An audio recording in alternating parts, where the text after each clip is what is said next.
Welcome to tech P C. ഇന്ന് നമ്മൾ cover ചെയ്യുന്നത് നമ്മുടെ ബേസിക്സ് ആണ്. ഇലക്ട്രിക്കൽ സർക്യൂട്ട്സ് റിലേറ്റഡ് ആയിട്ടുള്ള ബേസിക്സ് ആയിട്ടുള്ള കാര്യങ്ങളാണ് ഇന്ന് കവർ ചെയ്യുന്നത്. സോ ഇതിൽ മെയിനായിട്ട് വരുന്നത് വെച്ചാൽ നമ്മുടെ ഫണ്ടമെന്റൽ ലോസ് ആണ്. Like Ohm's law, Kirchhoff's law, പിന്നെ ലോസ് ഓഫ് റെസിസ്റ്റൻസ്, പിന്നെന്താണ് ടെമ്പറേച്ചറിനനുസരിച്ചിട്ട് റെസിസ്റ്റൻസിനുണ്ടാകുന്ന വേരിയേഷൻസ്, ഇങ്ങനെയുള്ള കാര്യങ്ങളായിരിക്കും നമ്മൾ ഡീൽ ചെയ്യുന്നുണ്ടാകും. പിന്നെ ബേസിക് ആയിട്ടുള്ള കാര്യങ്ങളെല്ലാം പറഞ്ഞു പോകും. അതായത് നമ്മുടെ ഒരു ആറ്റം, മോളിക്യൂള്, പിന്നെ അതുപോലെ അതിന്റെ സബ് പാർട്ടിക്കിൾസ് ആയിട്ടുള്ള ഇലക്ട്രോൺസ്, പ്രോട്ടോൺസ്, എങ്ങനെയാണ് കറണ്ട് ഉണ്ടാവുന്നത്, ഫ്ലോ ഓഫ് ഇലക്ട്രോൺസ്, ഇങ്ങനെയൊക്കെയുള്ള കാര്യങ്ങൾ, പൊട്ടൻഷ്യൽ ഡിഫറൻസ്, വോൾട്ടേജ്, റെസിസ്റ്റൻസ്, പിന്നെന്താണ് കണ്ടക്ടൻസ്, ഇങ്ങനെയൊക്കെയുള്ള കാര്യങ്ങളെല്ലാം നമ്മൾ ഡീറ്റെയിൽഡ് ആയിട്ട് ഇന്ന് കവർ ചെയ്യും. ഓക്കെ, സോ നമുക്ക് ക്ലാസ്സിലേക്ക് പോയാലോ. ഓക്കെ, സോ നമ്മൾ ഇലക്ട്രിസിറ്റിയുടെ ഫണ്ടമെന്റ്സ് പറയുമ്പോഴത്തേക്കും ബേസിക്കലി ഇലക്ട്രിസിറ്റി റിലേറ്റഡ് ആയിട്ടുള്ള നമ്മുടെ ബേസിക് ആയിട്ടുള്ള ബിൽഡിംഗ് ബ്ലോക്സ് എന്ന് പറയുന്നത് ആറ്റം ആറ്റമിനകത്തുള്ള പാർട്ടിക്കിൾസ് ആണ്. Okay, like electrons and protons, which are positive and negative. So അതിലേക്ക് ആറ്റമിലേക്ക്, സബ് പാർട്ടിക്കിൾസിലേക്ക് വരുന്നതിന് മുന്നായിട്ട് നമുക്ക് ജസ്റ്റ് ഒരു മെറ്റീരിയൽ അല്ലെങ്കിൽ ഒരു സബ്സ്റ്റൻസിനെ നോക്കാം. ഒരു സബ്സ്റ്റൻസിന് നമ്മൾ അതിന്റെ ഏറ്റവും സ്മോളസ്റ്റ് പാർട്ടിക്കിൾ, ഓക്കെ, അതിൻ്റെതായിട്ടുള്ള പ്രോപ്പർട്ടീസ് അല്ലെങ്കിൽ അതിൻ്റെതായിട്ടുള്ള സ്വഭാവങ്ങൾ നിലനിർത്തുന്ന അതിന്റെ ഏറ്റവും സ്മോളസ്റ്റ് പാർട്ടിക്കിളിനെയാണ് നമ്മൾ എന്ത് വിളിക്കുന്നത്? മോളിക്യൂൾ എന്ന് വിളിക്കുന്നത്, അല്ലേ? സോ ഫോർ എക്സാമ്പിൾ, ഇപ്പം വെള്ളം എടുക്കുക. ഓക്കെ, അതിന്റെ ഏറ്റവും സ്മോളസ്റ്റ് പാർട്ടിക്കിൾ എന്ന് പറഞ്ഞാൽ അതിന്റെ എന്താണ്? മോളിക്യൂളാണ്. സോ H2 എന്ന് പറയുന്ന ആ ഒരു മോളിക്യൂൾ. അതിൽ നിന്ന് നമ്മൾ പിന്നെ എന്താ പറയാ, സബായിട്ട് പോയി കഴിഞ്ഞാൽ, അതിൽ നിന്നും ചെറുതായിട്ട് പോയി കഴിഞ്ഞാൽ എന്താണ്? അത് സ്പ്ലിറ്റ് ആവും, അല്ലെ? ഹൈഡ്രജൻ ഓക്സൈഡായിട്ട് മാറും. സോ വാട്ടറിന്റെ എന്താ പറയാ, പ്രോപ്പർട്ടീസ് അത് കാണിക്കൂ? ഇല്ല. ഹൈഡ്രജന്റെ ഓക്സിജന്റെ സെപ്പറേറ്റ് ആയിട്ടുള്ള പ്രോപ്പർട്ടീസ് അല്ലേ അത് കാണിക്കത്തുള്ളൂ. സോ ഹൈഡ്രജൻ ഓക്സിജൻ വരുമ്പോഴത്തേക്ക് എന്താണ്? അത് അടുത്ത എന്താ പറയാ, സബ് പാർട്ടിക്കിൾസിലേക്ക് പോയി കഴിഞ്ഞു. ഓക്കെ, ഹൈഡ്രജൻ ആറ്റവും ഓക്സിജൻ ആറ്റവും ആയിട്ട് അത് സ്പ്ലിറ്റ് ആയി, അല്ല? സോ അതാണ് ഒരു മോളിക്യൂൾ എന്ന് പറയുന്നത്. ഒരു സബ്സ്റ്റൻസിന്റെ സ്വഭാവം കാണിക്കുന്ന അതിന്റെ ഏറ്റവും സ്മോളസ്റ്റ് പാർട്ടിക്കിൾ എന്ന് പറയുന്നതാണ് മോളിക്യൂൾ എന്ന് പറയുന്നത്. And molecules are made up of എന്താണ്? ആറ്റംസ് ആണ്. ഓക്കെ, നേരത്തെ പറയുന്ന ഹൈഡ്രജനും ഓക്സിജൻ എന്ന് പറയുന്നത്. സോ ഇനി ആറ്റമിനെ നമ്മൾ താഴേക്ക് പോവുകയാണെങ്കിൽ, ആറ്റം സബറ്റോമിക് ആയിട്ട് നമ്മൾ പോവുകയാണെന്നുണ്ടെങ്കിൽ, ഒരു ആറ്റം എപ്പോഴും എന്താണ്? ഒരു ആറ്റം എപ്പോഴും ഉൾക്കൊള്ളുന്നത് 3 സബറ്റോമിക് പാർട്ടിക്കിൾസ് വെച്ചിട്ടാണ്. ഒന്ന് ഇലക്ട്രോണ്, പിന്നെ പ്രോട്ടോൺ, പിന്നെ ന്യൂട്രോൺ. ഓക്കെ, ഇതില് പേര് സൂചിപ്പിക്കുന്ന പോലെ തന്നെ ഇലക്ട്രോൺ, അല്ലെങ്കിൽ നമുക്ക് പേര് സൂചിപ്പിക്കാനായിട്ട് നമുക്ക് കേട്ടിട്ടുണ്ട്, അല്ലെ? ഇലക്ട്രോൺ എന്ന് പറയുമ്പോഴത്തേക്ക് എന്താണ്? നെഗറ്റീവ്ലി ചാർജ്ഡ് ആണ്. പ്രോട്ടോൺ എന്ന് പറയുമ്പോഴത്തേക്കും പോസിറ്റീവ്ലി ചാർജ്ഡ് ആണ്. ആൻഡ് ന്യൂട്രോൺ എന്ന് പറയുമ്പോഴത്തേക്കും ന്യൂട്രൽ ആണ്, അല്ലെ? അതിന് പ്രത്യേകിച്ച് ചാർജ് ഒന്നുമില്ല. ആൻഡ് ഈ ആറ്റമിന്റെ അകത്ത്, അല്ലെ, ന്യൂക്ലിയസ് എന്ന് പറയുന്ന പോർഷൻ, അല്ലെ? ആൻഡ് ഈ ന്യൂക്ലിയസ് എന്ന് പറയുന്ന പോർഷനിൽ ആണ് എന്താണ്? നമ്മുടെ പ്രോട്ടോണും ന്യൂട്രോണും അടങ്ങിയിരിക്കുന്നത്. ഈ ഇലക്ട്രോൺ എന്ന് പറയുന്നത് ന്യൂക്ലിയസിന് ചുറ്റും എന്താണ്? അതിൻ്റെതായിട്ടുള്ള ഓർബിറ്റ്സിൽ അത് നിൽക്കുന്നുണ്ടാകും, അല്ലെ? റൊട്ടേറ്റ് ചെയ്യുന്നുണ്ടാകും. ലൈക്ക് നമ്മുടെ എന്താ പറയാ, ഈ എർത്ത് അല്ലെങ്കിൽ സൂര്യന് ചുറ്റും നമ്മുടെ എന്താ പറയുക, പ്ലാനറ്റ്സ് ഓർബിറ്റ് ചെയ്യുന്നില്ല, അതേപോലെ. ഓക്കെ, സോ അത് അതിൻ്റെതായിട്ടുള്ള ഒരു ഒരു ഡിസ്റ്റിങ്റ്റ് ആയിട്ടുള്ള ഒരു എന്താ പറയാ ഡിസ്റ്റൻസിൽ അത് റൊട്ടേറ്റ് ചെയ്തുകൊണ്ടേയിരിക്കും, അല്ലെ? ഈ ന്യൂക്ലിയസിനെ റൊട്ടേറ്റ് ചെയ്തിട്ട് ഓർബിറ്റ് ചെയ്തുകൊണ്ടിരിക്കുന്നുണ്ടാവും. ഓക്കെ, ട്രാവൽ ചെയ്യുന്നുണ്ടാവും. ഓക്കെ, സോ മാറ്റർ മാറ്റർ അല്ലെങ്കിൽ ഒരു സബ്സ്റ്റൻസ്, അതിന്റെ എന്താണ്? ബേസ് ഫോം എന്ന് പറയുമ്പോൾ മോളിക്യൂൾ, മോളിക്യൂളിന്റെ സബായിട്ടുള്ള ഫോം എന്ന് പറയുമ്പോൾ ആറ്റം, ആറ്റമിന്റെ സബായിട്ട് വരുമ്പോഴത്തേക്ക് എന്താണ്? Electrons, protons, neutrons. ഓക്കെ, അല്ലെങ്കിൽ നമുക്ക് ഇങ്ങനെ പറയാം, ന്യൂക്ലിയസും ഇലക്ട്രോൺസും, ന്യൂക്ലിയസിനകത്തും എന്താണ്? പ്രോട്ടോണും ന്യൂട്രോണും, ആൻഡ് അതിന് ചുറ്റുമുള്ള ഓർബിറ്റ്സിൽ ഇലക്ട്രോൺസ്. ഓക്കെ, ഈ പറയുന്ന പ്രോട്ടോൺസും ന്യൂട്രോൺസും ഇലക്ട്രോൺസും ഉൾക്കൊള്ളുന്ന ആറ്റം നമ്മൾ നേരെ എന്താണ്? ആറ്റം ചേർന്നിട്ട് മോളിക്യൂൾ ആവും. ആൻഡ് ഈ മോളിക്യൂൾസ് എല്ലാം കൂടെ മേഡപ്പ് ചെയ്യുന്നത് മാറ്റർ ആണ്. And matter is something that has mass and it occupies space. Okay, so ഇതാണ് നമ്മുടെ ബേസിക് ആയിട്ടുള്ള എന്താ പറയാ ബിൽഡിംഗ് ബ്ലോക്സ് എന്ന് പറയുന്നത്. ആൻഡ് ഈ പറയുന്ന നമ്മുടെ സബ് അറ്റോമിക് പാർട്ടിക്കിൾസ് ആയിട്ടുള്ള ഇലക്ട്രോൺസും പ്രോട്ടോൺസും ഒക്കെ ചാർജ്ഡ്, അല്ലേ? പോസിറ്റീവ്ലി നെഗറ്റീവ് ചാർജ് ആണെന്ന് നമ്മൾ പറഞ്ഞു. സോ ഇതിൽ എന്തെങ്കിലുമൊക്കെ അങ്ങോട്ട് വേരിയേഷൻ വരുമ്പോഴാണ് ഇലക്ട്രിസിറ്റിയും കാര്യങ്ങളുടെയൊക്കെ ഫോർമേഷനോ അല്ലെങ്കിൽ ചാർജ് ഫ്ലോയും കാര്യങ്ങളൊക്കെ നടക്കുന്നുണ്ടാവുക. സോ ബേസിക്കലി എല്ലാ മെറ്റീരിയൽസിലും എല്ലാ മാറ്ററും എന്താണ് നമുക്ക് എന്താണ് ഇലക്ട്രിക്കൽ ആണെന്ന് വേണമെങ്കിൽ പറയാം അല്ലെ. ഇൻ സം വേ അത് ഇലക്ട്രിക്കൽ ആണ് അല്ലെ. സോ ആ രീതിയിൽ നമുക്ക് പറയാം. അതിന്റെ ഒരു ബിൽഡിംഗ് ബ്ലോക്സ് ആയിട്ട് നമുക്ക് എന്താ പറയാ ഇതിനെ പറയാം. ഓക്കെ. സോ നേരത്തെ പറഞ്ഞ പോലെ എന്താണ് ആറ്റോമിക് സ്ട്രക്ചർ എടുക്കുമ്പോൾ ന്യൂക്ലിയസ് ആറ്റത്തിന്റെ സെൻട്രൽ പോർഷൻ ആണ്, സെൻട്രൽ പാർട്ടാണ്. അതിന് ചുറ്റും എന്താണ് മീൻ ന്യൂക്ലിയസിനകത്ത് പ്രോട്ടോൺസും ന്യൂട്രോൺസും ഉണ്ടാവും. ആൻഡ് അതിന് ചുറ്റും ഇലക്ട്രോൺസ് ഉണ്ടാവും. ആൻഡ് ഈ പ്രോട്ടോൺസും ന്യൂട്രോൺസും ഒരേ നമ്പർ ആയിരിക്കും കേട്ടോ. പ്രോട്ടോൺസിന്റെ കൗണ്ടും ന്യൂട്രോൺസിന്റെ കൗണ്ടും സെയിം ആയിരിക്കും. ആൻഡ് ഒരു ന്യൂട്രലി ചാർജ്ഡ് ആയിട്ടുള്ള ഒരു ആറ്റം ആണെന്നുണ്ടെങ്കിൽ അതിന്റെ ഇലക്ട്രോൺ കൗണ്ടും സെയിം തന്നെ ആയിരിക്കും. ഓക്കെ. ആൻഡ് പ്രോട്ടോൺസ് എന്ന് പറയുന്നത് പോസിറ്റീവ്ലി ചാർജ്ഡ് ആണ്. ആൻഡ് അത് എന്താന്ന് പറഞ്ഞു കഴിഞ്ഞാൽ ഹെവിയർ ആണ്. ഓക്കെ. കമ്പാരിറ്റീവ്ലി ഹെവിയർ ആണ്. നമ്മുടെ സൗരം പാർട്ടിക്കിൾസ് എടുക്കുമ്പോഴത്തേക്കും ഇലക്ട്രോണിനെ കാട്ടി ഹെവിയർ ആയിട്ടാണ് നമ്മുടെ പ്രോട്ടോൺസ് വരുന്നുണ്ടാവുക. Okay. It's almost 1840 times heavier than electron, proton എന്ന് പറയുന്നത്. ഓക്കെ. ആൻഡ് ഇത് ഓൾമോസ്റ്റ് എന്താ നമ്മുടെ ഒരു ആറ്റത്തിന്റെ പെർമനന്റ് പാർട്ട് എന്ന് വേണമെങ്കിൽ നമുക്ക് പറയാം ന്യൂക്ലിയസ് എന്ന് പറയുന്നത്. കാരണം ഈ പ്രോട്ടോണും ന്യൂട്രോണും എന്താണ് ആക്റ്റീവ്ലി എന്താ പറയുക ഈ ഇലക്ട്രിക്കൽ എനർജിയുടെ ട്രാൻസ്ഫറോ അല്ലെങ്കിൽ ആ ഫ്ലോയിലോ ഒന്നും ഡയറക്റ്റ് ആയിട്ട് പാർട്ടിസിപ്പേറ്റ് ചെയ്യുന്ന ഒരു കാര്യമല്ല. സോ അത് ഓൾമോസ്റ്റ് പെർമനന്റ് പാർട്ടായിട്ടാണ് വർക്ക് ചെയ്യുന്നത്. മെയിൻ ആയിട്ട് എനർജി ട്രാൻസ്ഫർ ഫ്ലോയും കാര്യങ്ങൾക്കൊക്കെ അതിന് കാരണമാവുന്നത് എന്ന് പറഞ്ഞാൽ നമ്മുടെ ഇലക്ട്രോൺസ് ആണ്. ഓക്കെ. ഇലക്ട്രോൺസ് എന്ന് പറയുമ്പോഴത്തേക്ക് നമ്മൾ നേരത്തെ പറഞ്ഞത് എന്താണ്, ന്യൂക്ലിയസിന് ചുറ്റുമായിട്ട് റിവോൾവ് ചെയ്തുകൊണ്ടിരിക്കുന്ന സ്മോൾ പാർട്ടിക്കിൾസ് ആണ് ഇലക്ട്രോൺസ് എന്ന് പറയുന്നത്. അതിന് നെഗറ്റീവ്ലി ചാർജ്ഡ് ആണ്. ആൻഡ് ഇലക്ട്രോൺസിന്റെ വലിപ്പം എന്ന് പറയുന്നത് ഓക്കെ നമ്മുടെ പ്രോട്ടോണിനെ കാട്ടി 3 ടൈംസ് ലാർജർ ആണ്. ഓക്കെ. അല്ലെങ്കിൽ അതിന്റെ ഡയമീറ്റർ എന്ന് പറയുന്ന പ്രോട്ടോണിന്റെ കാട്ടി 3 ടൈംസ് ലാർജർ ആണെന്നാണ് പറയുന്നത്. ഓക്കെ. ആൻഡ് ഈ പറയുന്ന പ്രോട്ടോണിന്റെയും ന്യൂട്രോണിന്റെയും ഇലക്ട്രോണിന്റെയും കൗണ്ട് എന്ന് പറയുന്നത് ഈക്വൽ ആയിരിക്കും. എന്നാലേ അത് നമുക്ക് നമ്മുടെ ആറ്റം ന്യൂട്രൽ ആകത്തുള്ളൂ. And neutron it's actually a particle and it is neutral. നമ്മൾ നേരത്തെ പറഞ്ഞല്ലോ പാർട്ടിക്കിൾ ആണ്, സബ് പാർട്ടിക്കിൾ ആണ്, അത് ന്യൂട്രൽ ആണെന്ന് പറഞ്ഞു. ആൻഡ് നമ്മുടെ ഇലക്ട്രിക്കൽ നേച്ചറിന് ഇതിന് പ്രത്യേകിച്ച് എന്താ പറയാ പങ്കൊന്നുമില്ല, കാരണം ഇത് ന്യൂട്രൽ ആയതുകൊണ്ട്. ഓക്കെ. സോ ഇലക്ട്രോൺസിന്റെ കാര്യം പറയുമ്പോഴത്തേക്കും ഔട്ടർ ഷെല്ലിലെ ആറ്റത്തിന്റെ ഔട്ടർ ഷെല്ലിലുള്ള ഇലക്ട്രോൺസിന് അല്ലെങ്കിൽ ഔട്ടർ ഷെല്ലിനെ നമ്മൾ വിളിക്കുന്നത് വാലൻസ് ഷെൽ എന്നാണ്. ആൻഡ് അവിടെയുള്ള ഇലക്ട്രോൺസിനെ നമ്മൾ വിളിക്കുന്ന പേരാണ് വാലൻസ് ഇലക്ട്രോൺസ്. ഓക്കെ.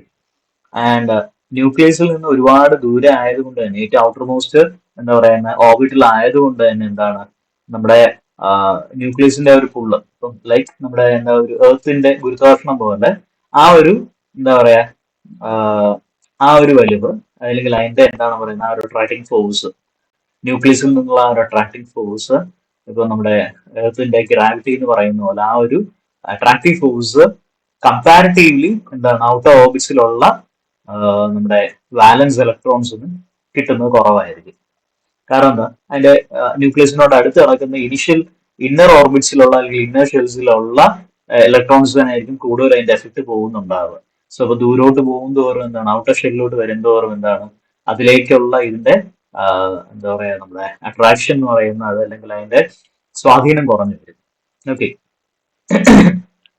സോ അങ്ങനെ വരുമ്പോഴത്തേക്ക് എന്താണ് നമുക്ക് കമ്പാരിറ്റീവ്ലി നമുക്ക് ഈസിയർ ആയിട്ട് മൂവ് ചെയ്യാൻ പറ്റുന്നത് അല്ലെങ്കിൽ നമുക്ക് മൂവ് ചെയ്യിക്കാൻ പറ്റുന്നത് ഈ പറയുന്ന വാലൻസ് ഇലക്ട്രോൺസ് ആയിരിക്കും. ഔട്ടർമോസ്റ്റ് ഷെല്ലിലുള്ള ഈ വാലൻസ് ഇലക്ട്രോൺസ് ആയിരിക്കും നമുക്ക് കമ്പാരിറ്റീവ്ലി ഈസിയർ ആയിട്ട് മൂവ് ചെയ്യിക്കാൻ പറ്റുന്നത്. ഓക്കെ. സോ വൺസ് ഇത് മൂവ് ചെയ്ത് കഴിഞ്ഞാൽ അതല്ലെങ്കിൽ നമ്മുടെ ഓർബിറ്റിൽ നിന്ന് ഈ ഒരു വാലൻസ് ഇലക്ട്രോൺ നമുക്ക് എന്താണ് മാറ്റാൻ കഴിഞ്ഞാൽ ത്രൂ സം ഫോഴ്സ് നമുക്ക് അതിനെ മാറ്റാൻ കഴിഞ്ഞു കഴിഞ്ഞാൽ നമുക്ക് അതിനെ ഫ്രീ ഇലക്ട്രോൺ എന്ന് വിളിക്കാം. കാരണം അത് ഫ്രീ ആയി അല്ലെ, ന്യൂക്ലിയസിന്റെ അല്ലെങ്കിൽ ആ ഒരു ആറ്റമിന്റെ സ്വാധീനത്തിൽ നിന്ന് അത് എന്താണ് ഫ്രീ ആയി. സോ അതിനെ ഫ്രീ ഇലക്ട്രോൺ എന്നുള്ള രീതിയിൽ നമുക്ക് വിളിക്കാം. ആൻഡ് ഇതുപോലുള്ള ഫ്രീ ഇലക്ട്രോൺസിന്റെ ഫ്ലോ കാരണമാണ് എന്തുണ്ടാവുന്നത്, ഇലക്ട്രിസിറ്റി ഉണ്ടാവുന്നത് അല്ലെ. ഇതുപോലുള്ള ഇലക്ട്രോൺസിന്റെ ഫ്രീ ഇലക്ട്രോൺസിന്റെ ഫ്ലോ ആണ് ഇലക്ട്രിസിറ്റി എന്ന് പറയുന്നത്. ഓക്കെ, ആക്ച്വലി ഇലക്ട്രോൺസ് ഫ്ലോ ചെയ്യുന്ന എവിടെ നിന്നായിരിക്കും? നെഗറ്റീവ് ആയിട്ടുള്ള ഇലക്ട്രോൺ ഫ്ലോ ചെയ്യണമെന്നുണ്ടെങ്കിൽ എന്തൊരു കാര്യം എന്താണ് പറയാ, ഫ്ലോ നടക്കണമെങ്കിലും എന്താണ് അത് കൂടുതൽ നിൽക്കുന്ന സ്ഥലത്ത് നിന്ന് കുറവുള്ള സ്ഥലത്തേക്കായിരിക്കും പോവുക അല്ലെ. ഹീറ്റിന്റെ ആണെങ്കിൽ ഹീറ്റ് കൂടുതൽ നിൽക്കുന്നിടത്ത് നിന്ന് കുറവുള്ളിടത്തേക്ക് പോകും അല്ലെ. ആൻഡ് നെഗറ്റീവ് ഇപ്പം ഇലക്ട്രോൺസിന്റെ ഫ്ലോ നോക്കുവാണെങ്കിൽ, ഇലക്ട്രിസിറ്റി ഫ്ലോ അല്ലെങ്കിൽ ഇലക്ട്രോൺ ഫ്ലോ നോക്കുവാണെങ്കിലും എന്താണ്, ഇലക്ട്രോൺസ് കൂടുതലുള്ളിടത്ത് നിന്ന് കുറവുള്ളിടത്തേക്കായിരിക്കും പോവുക. അതായത് നെഗറ്റീവ് ടെർമിനലിൽ നിന്ന് പോസിറ്റീവ് ടെർമിനലിലേക്കായിരിക്കും പോകുന്നുണ്ടാവുക. പക്ഷേ അങ്ങനെ ഇരുന്നാലും നമ്മൾ കൺവെൻഷണൽ കറണ്ട് ഫ്ലോ നമ്മൾ എപ്പോഴും അസ്യൂം ചെയ്യുന്നത് എങ്ങനെയാണ്? നമ്മൾ സ്ഥിരം പറയുന്നത് പോസിറ്റീവ് നെഗറ്റീവിലോട്ട് പോവാന്നല്ല പറയാം. ഒരു സർക്യൂട്ട് വരയ്ക്കുമ്പോഴും ബാറ്ററിയോ അല്ലെങ്കിൽ ഒരു പവർ സോഴ്സ് വെക്കുമ്പോഴേക്കും നമ്മൾ പ്ലസ് മൈനസ് ഒന്നും പറഞ്ഞിട്ട് രണ്ട് ടെർമിൽ ഇട്ടിട്ട് കറണ്ട് ഫ്ലോ കാണിക്കുന്നത് എങ്ങനെ? ആരോ ഇടുന്നത് പോസിറ്റീവിൽ നിന്ന് നെഗറ്റീവിലോട്ട് അല്ലെ. സോ ശരിക്കും ഫ്ലോ ഓഫ് ഇലക്ട്രോൺ എന്ന് പറയുന്നത് അല്ലെങ്കിൽ ഫ്ലോ ഓഫ് ഇലക്ട്രിസിറ്റി എന്ന് പറയുന്നത് ഫ്രം നെഗറ്റീവ് ടു പോസിറ്റീവ് ആണ്. ബട്ട് കൺവെൻഷണൽ കറണ്ട് ഫ്ലോ നമ്മൾ എപ്പോഴും കാണിക്കുന്നത് അല്ലെങ്കിൽ അസ്യൂം ചെയ്യുന്നത് ഫ്രം പോസിറ്റീവ് ടു നെഗറ്റീവ് എന്നുള്ള രീതിയിലാണ്. ഓക്കെ, കാരണം നമുക്കത് എന്താ പറയാ, നമ്മൾ യൂസ് ചെയ്ത് വന്ന രീതി അതായതുകൊണ്ട്, അല്ലെങ്കിൽ നമുക്ക് ആ ഒരു എളുപ്പത്തിന് വേണ്ടിയിട്ടാണ് ആ രീതിയിൽ നമ്മൾ അസ്യൂം ചെയ്തിരിക്കുന്നത്. Okay, so electric charge. Okay, electric charge എന്ന് പറയുന്നത് വേറൊന്നുമല്ല, നമ്മുടെ ഒരു മാറ്ററിന്റെ എലിമെന്ററി പാർട്ടിക്കിൾ അതായത് ആറ്റമിന്റെ ബേസിക് പ്രോപ്പർട്ടി ആണ് ചാർജ് എന്ന് പറയുന്നത്, ഇലക്ട്രിക് ചാർജ് എന്ന് പറയാം. ഓക്കെ, സോ ഇത് ബേസിക്കലി എങ്ങനെയാ നമുക്ക് പറയാം, എല്ലാ ആറ്റംസും ബേസിക്കലി എന്താണ്, ന്യൂട്രൽ ആണ് അല്ലെ, നമ്മൾ നേരത്തെ പറഞ്ഞു. ബട്ട് ഇതിൽ ഇലക്ട്രോൺസ് നമ്മൾ മൂവ് ചെയ്ത് കഴിഞ്ഞാൽ അതിൽ നിന്ന് റിമൂവ് ചെയ്ത് കഴിഞ്ഞാൽ ഇലക്ട്രോൺസിന്റെ എണ്ണം കുറയും. ഇലക്ട്രോൺസിന്റെ എണ്ണം കുറയുമ്പോഴത്തേക്കും അത് പോസിറ്റീവ്ലി ചാർജ്ഡ് ആണ്. കാരണം ഇലക്ട്രോൺസിന്റെയും ന്യൂട്രോൺസിന്റെയും പ്രോട്ടോൺസിന്റെയും കൗണ്ട് സെയിം അല്ല ഒരു ആറ്റമിന് വരെ. അപ്പൊ അതിൽ നിന്ന് കുറച്ച് ഇലക്ട്രോൺസ് റിമൂവ് ചെയ്ത് കഴിഞ്ഞാൽ അത് പോസിറ്റീവായിട്ട് ആക്ട് ചെയ്യും. സോ പോസിറ്റീവ്ലി ചാർജ്ഡ് ആണ്. അതേസമയം പുറത്തുനിന്ന് കുറച്ച് എക്സ്ട്രാ ഫ്രീ ഇലക്ട്രോൺസ് നമ്മൾ എന്താണ് ആ ഒരു ആറ്റമിലേക്കോ അല്ലെങ്കിൽ ആ ഒരു മാറ്ററിലേക്കോ അല്ലെങ്കിൽ ആ ഒരു ബോഡിയിലേക്ക് കൊണ്ടുവന്നു കഴിഞ്ഞാൽ അത് നെഗറ്റീവ്ലി ചാർജ്ഡ് ആകും. റൈറ്റ്? സോ അതാണ് ഇപ്പോൾ ഇലക്ട്രോൺസിന്റെ കുറവോ അതല്ലെങ്കിൽ ഇലക്ട്രോൺസിന്റെ ആധിക്യമോ ആണ് ഒരു സബ്സ്റ്റൻസ് അല്ലെങ്കിൽ ഒരു ആറ്റം പോസിറ്റീവ്ലി ചാർജ്ഡ് ആണോ നെഗറ്റീവ്ലി ചാർജ്ഡ് ആണോ എന്നുള്ളത് പറയുന്നത്. ഓക്കെ, ആൻഡ് ഈ മാഗ്നറ്റിന്റെ ഒക്കെ കാര്യം പറയുന്നത് പോലെ തന്നെ like charges will ripple and unlike charges will attract. So positive ആണെങ്കിൽ റിപ്പൽ ചെയ്യും, നെഗറ്റീവ് ആണെങ്കിൽ റിപ്പൽ ചെയ്യും, ആൻഡ് പോസിറ്റീവ് നെഗറ്റീവ് ആണെങ്കിൽ അട്രാക്ട് ചെയ്യും. അതുകൊണ്ടാണല്ലോ നമ്മൾ നേരത്തെ പറഞ്ഞത് കൺവെൻഷണൽ ഫ്ലോ ഓഫ് കറണ്ട് എന്ന് പറയുന്നത് എങ്ങനെയാണ്, പോസിറ്റീവിൽ നിന്ന് നെഗറ്റീവിലേക്കാണെന്ന് പറഞ്ഞത് അല്ലേ. സോ അത് പോസിറ്റീവ് നെഗറ്റീവിൽ വന്നിട്ട് അത് ന്യൂട്രൽ ആയി തീരാൻ വേണ്ടിയിട്ടാണ് അല്ലെ, ആ ഒരു ഇതിന് വേണ്ടിയിട്ടാണ് അത് നടക്കുന്നത്. ഓക്കെ, ബേസിക്കലി ഈ ഒരു ഇലക്ട്രിക് ചാർജ് എന്ന് പറയുന്നത് തന്നെ എന്താണ്, ഈ ഒരു ബോഡിയിലുള്ള പ്രോട്ടോൺസിന്റെയും ഇലക്ട്രോൺസിന്റെയും കൗണ്ടിന്റെ ഒരു ഇംബാലൻസ് ആണ് അല്ലെ. പ്രോട്ടോൺസിന്റെ ഇലക്ട്രോൺസിന്റെയും കൗണ്ടിന്റെ ഇംബാലൻസ് കാരണം ഉണ്ടാകുന്ന ഒരു കാര്യമാണ് നമ്മുടെ ഇലക്ട്രിക് ചാർജ് എന്ന് പറയുന്നത്. ഓക്കെ, ആൻഡ് ഇത് നമ്മൾ റെപ്രസെന്റ് ചെയ്യുന്ന അല്ലെങ്കിൽ അത് നമ്മൾ മെൻഷൻ ചെയ്യുന്നത് ക്യൂ എന്നുള്ള ലെറ്റർ യൂസ് ചെയ്തിട്ടാണ് ചാർജിനെ നമ്മൾ റെപ്രസെന്റ് ചെയ്യുക കേട്ടോ. ആൻഡ് അതിന്റെ യൂണിറ്റ് എന്ന് പറയുന്നത് കൂളോം ആണ്. ഓക്കെ, ആൻഡ് ഒരു പ്രോട്ടോണിന്റെ ചാർജ് എത്ര എന്ന് പറഞ്ഞു കഴിഞ്ഞാൽ 1.602 ഇൻറ്റു 10⁻⁻⁹ കൂളോം ആണ് എന്താണ് ഒരു പ്രോട്ടോണിന്റെ ചാർജ് എന്ന് പറയുന്നത്. ആൻഡ് ഒരു പ്രോട്ടോണിന്റെ ചാർജ് അതാകുമ്പോഴത്തേക്കും ഇലക്ട്രോണിന്റെ എത്രയാവും, സെയിം തന്നെയാണ്, നെഗറ്റീവ് ആയിരിക്കും എന്നേ ഉള്ളൂ അല്ലെ. 1.602 ഇൻറ്റു 10⁻⁻⁹ കൂളോം പ്രോട്ടോണിന്റെ ചാർജ് ആകുമ്പോഴത്തേക്കും -1.602 ഇൻറ്റു 10⁻⁻⁹ കൂളോം ആണ് ഒരു ഇലക്ട്രോണിന്റെ ചാർജ് എന്ന് പറയുന്നത്. ഓക്കെ,